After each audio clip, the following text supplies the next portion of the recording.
presentation from the opposition leader. Right. So the title of this is Don't Be Tricked. Focus on reality. How you doing, Velma? So let me hear what the UIC president has to say, alright? I will give him an ear. The opposition, they have no credibility. I mean, the JLP has no credibility. The leader, they don't have no any credibility. So I don't really want to hear anything they have to say because they have just lied on they have lied so much on Mark Gordon. It's ridiculous.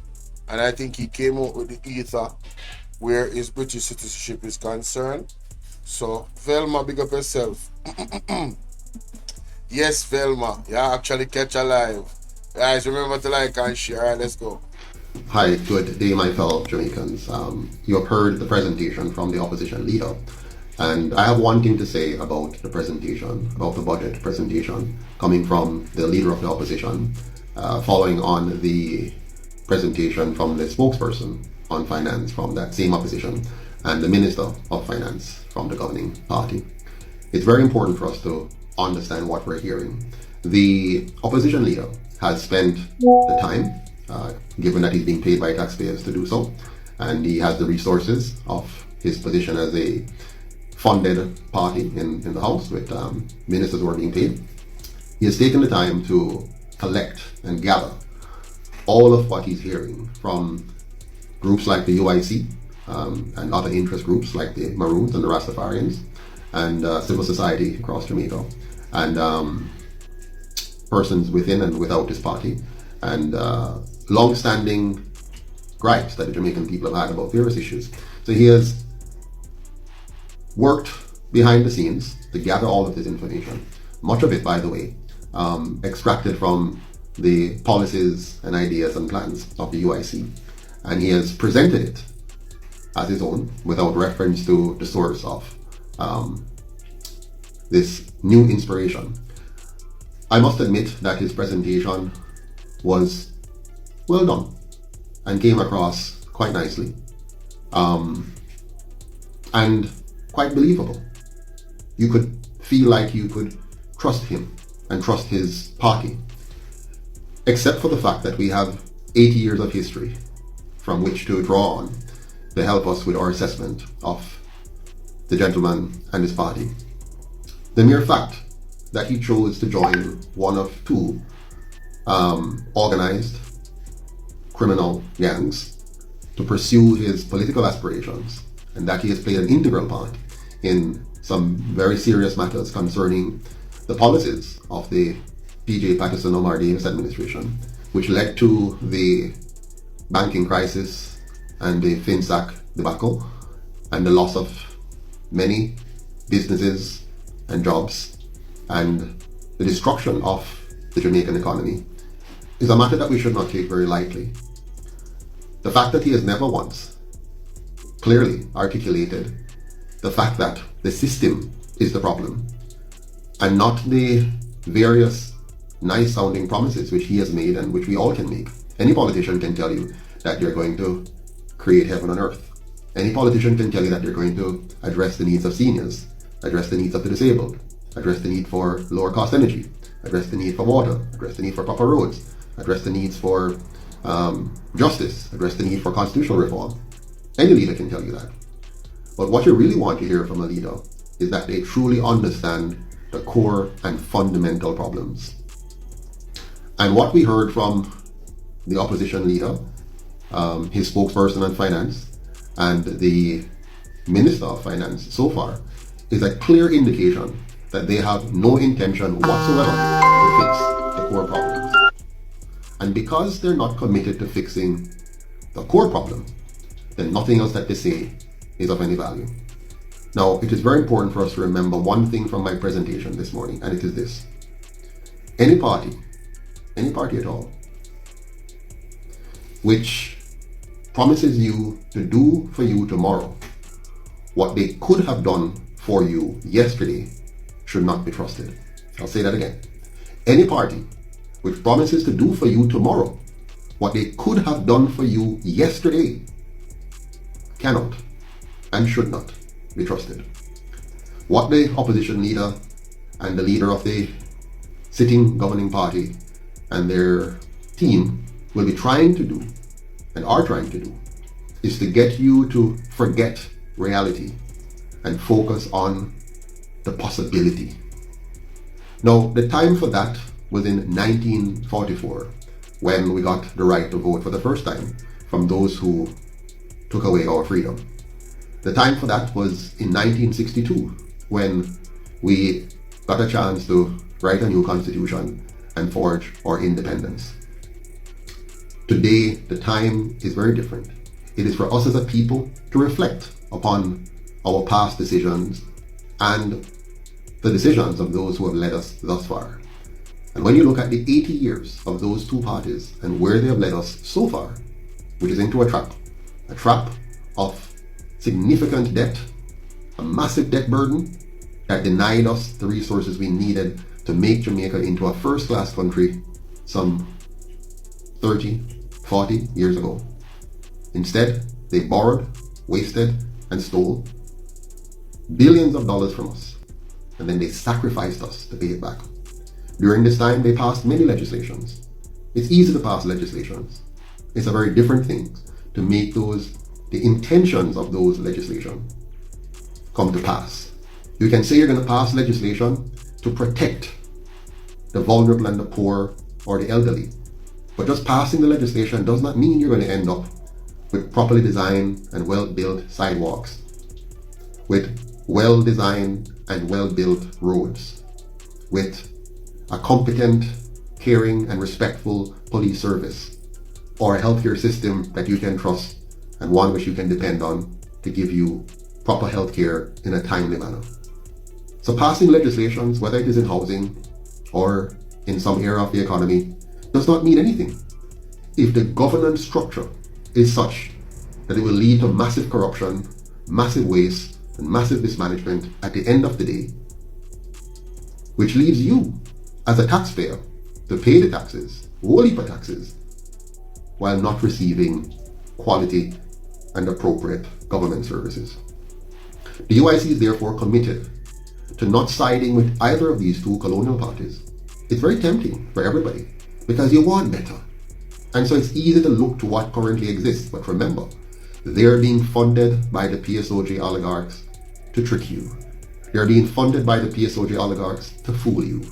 They're being funded by the PSOJ oligarchs to make themselves rich. So all that will come of the beautiful budget presentations, the witty comments, and the banging of the desks, and the laughter, and the chatter, and the disrespectful banter that they engage in Parliament, all that will come of it is that they will be richer, and you and I and our children and their children will suffer from greater poverty and insecurity. I put it to you that our best bet is to make sure we do not vote for any of them, but that we join hands with me in the UIC to create the People's Party that will work for and only for the people of Jamaica.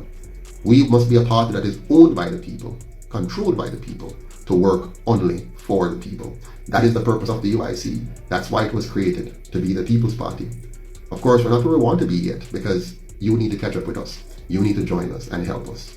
Thank you. Well, there you have it, uninterrupted. I mean, for me personally, I totally understand where the UIC president is coming from. As a matter of fact, a large majority of the electorate, the people that are eligible to actually vote, and the ones that we are trying to convince to get eligible to vote, they do not trust the PNP or the JLP. And this is something that he's the majority. To be honest with you, the UIC holds the position of the majority of Jamaicans. Even on the ground where I am, I've had discussions politically. I'm not saying that I hold the same stance as him now. I'm trusting in God more than anything else, that we won't be bamboozled, we won't be tricked, and what he's saying in this video won't come to pass, where the PSOJ oligarchs are in bed with the PMP. You understand what I'm saying? So I have to keep it. And Yankee, I watch me. You can call it, you know. I have to. The calling number is right there, ladies and gentlemen. If anybody wants to add to what was said, but he is definitely speaking for 70% of the Jamaican population. The 70% that didn't vote, the 70% that does not believe in the PMP or the JLP anymore, he is speaking for them.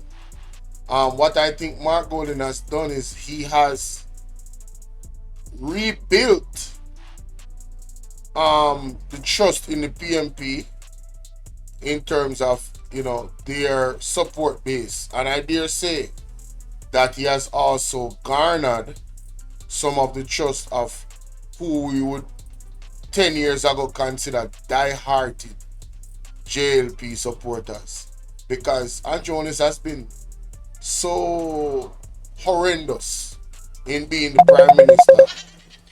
Get in the car. Yes, General.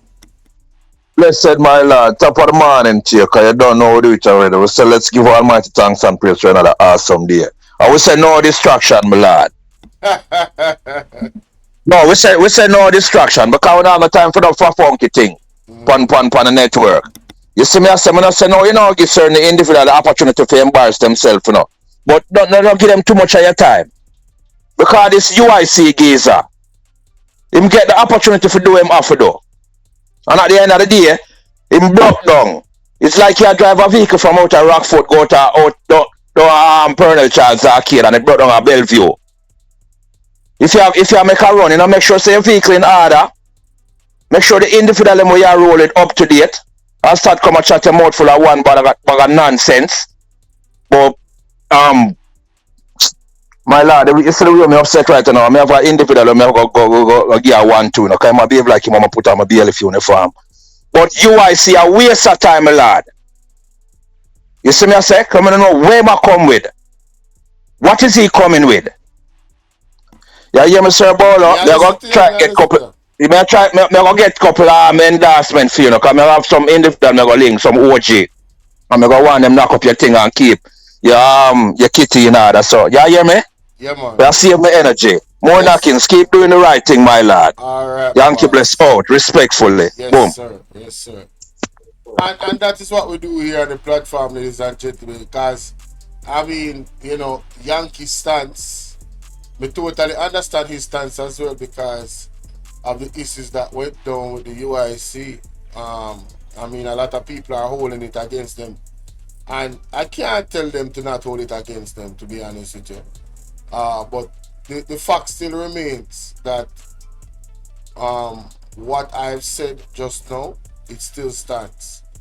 Even if this message came from somebody else, people are thinking what he's thinking. People believe what he's saying, and that's why they still don't trust the PMP. And I've spoken to labor rights, I've spoken to PMP, and some of them still are not convinced. You know what it is? Let me tell you what it is. It's like PTSD, post-traumatic trauma. You know when a soldier goes to war, and that trauma of what he sees and experience through that experience. Every time he hears a gunshot, he jumps. Every time he hears a loud sound, his nerves, his mind is not settled. He cannot sleep ever in his life after what he went through. Well, there are people, ladies and gentlemen, that have gone through the trauma of both political parties, PMP and JLP, and we have to be honest about this, that has promised things and not fulfilled that promise. You understand what I'm saying? And that post-traumatic disorder is real. That is why the voter turnout is so significantly low in the last few general elections.